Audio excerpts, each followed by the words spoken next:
आज राजधानी दिल्ली की सड़कों पर केसरिया रंग देखने को मिला, जिसे अपने सिर पर सजाकर सड़कों पर हजारों सिख युवा उतरे और भारतीय जनता पार्टी के लिए अपना समर्थन व्यक्त किया। वे न केवल पग बल्कि केसरिया रंग की ही जैकेट पहने भी दिखे। उनके हाथों में बीजेपी के बड़े बड़े झंडे दिखे, जिसे लेकर हजारों युवाओं ने दिल्ली की सड़कों पर बाइक रैली निकाली। दिल्ली बीजेपी अध्यक्ष वीरेंद्र सचदेवा और बीजेपी नेता मनजिंदर सिंह सिरसा ने इस रैली का नेतृत्व किया, साथ ही इस संबंध में बात भी की। पूरे भारत में और पूरी दिल्ली में एक ही संदेश है कि समाज का हर वर्ग माननीय प्रधानमंत्री के साथ है।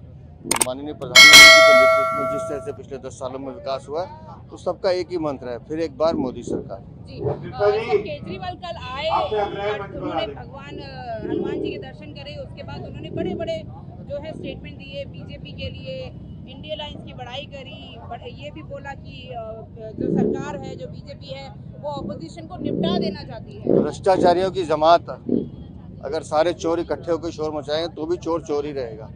अरविंद केजरीवाल इधर उधर की बातें करना बंद करें। अग्रिम जमानत पे छूटे अरविंद केजरीवाल, ये बताएं 1 तारीख के बाद क्या। एक नौजवानों ने, एक यूथ ने बाइक राइड निकाली है और इस रैली का पर्पस है कि हमारी सपोर्ट प्रधानमंत्री मोदी जी के लिए, we pledge our support to the honourable prime minister Narendra Modi, और उनके जो अथक प्रयास है कम्युनिटी के साथ खड़े होने के, कम्युनिटी को स्ट्रेंथन करने के, चाहे 1984 के कातलों को जेल में चुन चुन कर डालना हो, 1984 के पीड़ितों के साथ खड़े होना हो, या करतारपुर साहब का गुरुद्वारे के लिए कॉरिडोर बनाना हो, जो हिस्टोरिकल कॉरिडोर है दुनिया के अंदर, ये चाहे काम करने हो, चाहे गुरु गोविंद सिंह जी के बच्चों के नाम के ऊपर देश के अंदर एक दिन मनाना हो वीर बाल दिवस राष्ट्रीय दिवस के रूप में। तो जिस तरह से प्रधानमंत्री जी ने अफगानिस्तान से हमारी कम्युनिटी पे जब गुरुद्वारों पे हमले हो रहे थे, यहाँ से एयरफोर्स के जहाज भेजकर उनको बाहर निकाला है, और प्रधानमंत्री का सपना है विकसित भारत।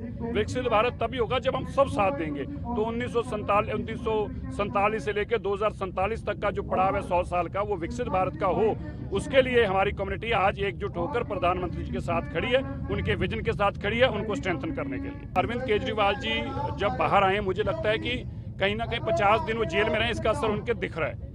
उन्होंने आह्वान किया था कि सुबह जब वो हनुमान मंदिर पहुंचेंगे, पूरी दिल्ली वहां पहुंचेगी, वहां 40-50 लोग भी नहीं आए, तो इसलिए वो घबराहट में है, वो फ्रस्ट्रेटेड हैं। और ये बात हर बार बोलते हैं कि मेरी बात लिख लो, इतनी सीटें आएंगी। गुजरात वाली बात लिखी निकाल लो, उनकी यूपी चुनाव वाली लिखी निकाल लो, गोवा चुनाव वाली निकाल लो, कर्नाटका चुनाव वाली निकाल लो। तो ये इनका झूठ बोलना काम है और कुछ नहीं है। वो फ्रस्ट्रेशन में है।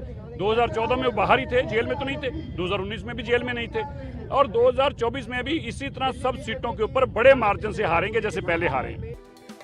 वहीं बीजेपी और पीएम मोदी के 400 पार के दावे पर आ रही विपक्ष की प्रतिक्रियाओं का जवाब केंद्रीय मंत्री वीके सिंह ने दिया।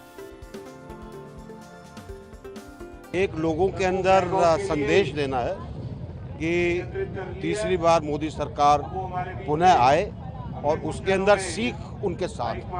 इसलिए आप देखेंगे सीख फॉर मोदी का उन्होंने लगाया है अपने चेस्ट के ऊपर और पीछे लिखा फिर एक बार मोदी सरकार।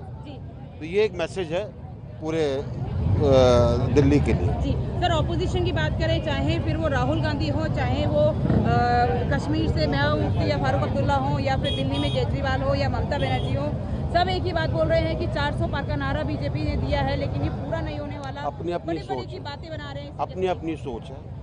कईयों की नकारात्मक सोच होती है, कईयों की सकारात्मक होती है। हम लोग सकारात्मक सोच लेकर चलते हैं।